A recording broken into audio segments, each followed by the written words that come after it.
Kita ke Nikel Konawe yang disedot hartanya oleh negara Tiongkok, yang semua ini dibuka jalan besar-besaran oleh pejabat yang ternyata ngakali pemimpin tertinggi. Hal ini sesungguhnya melanggar pasal 33 Undang-Undang Dasar. Sesungguhnya hal ini kita harus ingatkan. Kita ingatkan pelajaran bernegara agar generasi New Mind faham bernegara, terutama calon pejabatnya nanti. Jangan terlalu berpolitik cara menjalankan negaranya seperti dalam 20 tahun terakhir. Dalam bernegara ada 7 panji yang harus seimbang diurusinya. 7 pilar tersebut adalah ideologi, politik, ekonomi, sosial, budaya, pertahanan, dan keamanan. Saat ini 80% adalah politik, sisanya ekonomi, sisanya lupa. Kalau boleh dipentingkan, maka sesungguhnya pertahananlah yang harus nomor 1, karena melindungi hajat hidup dan tumpah darah Indonesia itu di departemen ini, di Departemen Pertahanan. Ini kalau Menhannya dan pemimpin tertinggi mengerti bernegara ala negara superpower, maka inilah harusnya yang dikedepankan. Sayang yang sekarang belum menunjukkan hal itu. Pandemi ini masalah kesehatan, iya benar, tapi kalau melumpuhkan ekonomi dan membuat negara lain menyerang kita dengan berita-berita mengerikan tentang COVID di Indonesia, dan pemerintah saat ini tidak mengcounternya, ini menunjukkan lemahnya hubungan internasional dan pertahanan luar negeri Indonesia. Tidak ada counter propaganda di luar negerinya. Berita Indonesia demikian parahnya di luar negeri. Seakan pandemi di Indonesia itu paling parah, lebih parah dari India yang memapar hampir 30% manusia di India. Sementara di Indonesia itu hanya 10%-nya India, tapi citranya di luar negeri lebih parah. Itu saja contoh bagaimana bernegara Indonesia itu jago kandang, dan ini berbahaya. Itu nanti oleh New Mind tidak boleh terjadi lagi. Represif menekan itu jangan ke rakyat, tapi negara lain yang merugikan kita itu yang ditekan. Kembali ke negara berdaulat dan pejabatnya faham bernegara, maka setiap langkah harus menguntungkan masyarakat adalah wajib, serta melindungi tumpah darah Indonesia itu adalah wajib. Lalu kita semua tahu apa yang namanya nation interest. Setiap negara punya tujuan bernegaranya. Demikian juga negara besar seperti Tiongkok. Negara ini mau menantang Amerika sebagai New World Order, sebagai sheriffnya dunia. Di kampanyenya mereka selalu manis, tidak mau perang tapi maunya dagang. Dan ternyata dagangnya selalu menguntungkan Tiongkok lebih banyak dan mengambil bahan baku negara lain. Tetapi propagandanya manis, Tiongkok mau bantu, Tiongkok bantu. Sungguh,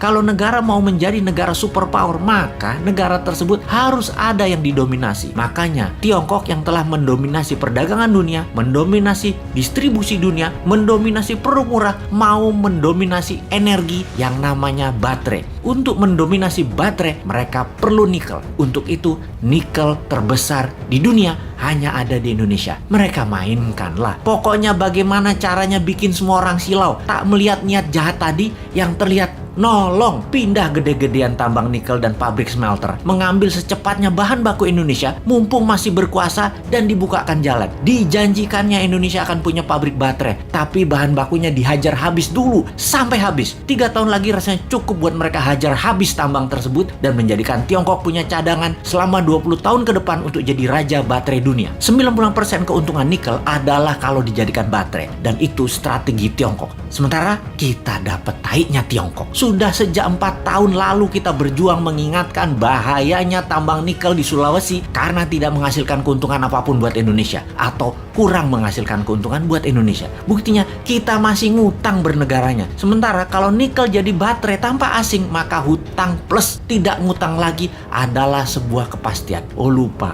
doktrin di kepala para pejabat Indonesia saat ini kan Indonesia tidak mampu berdiri sendiri tanpa asing. Wahai pejabat, realistiklah. Kalau nikel tambangnya membuat kita kaya, saat ini kita nggak ngutang lagi sekarang. Tetapi mengapa masih ngutang? Mengapa masih naikin pajak? Pejabat tertinggi, sadarlah. Pejabat-pejabat tadi berlindung di balik kebaikan Anda. Namun sesungguhnya kebijakan mereka membahayakan Indonesia, anak cucu Anda, dan anak cucu kita.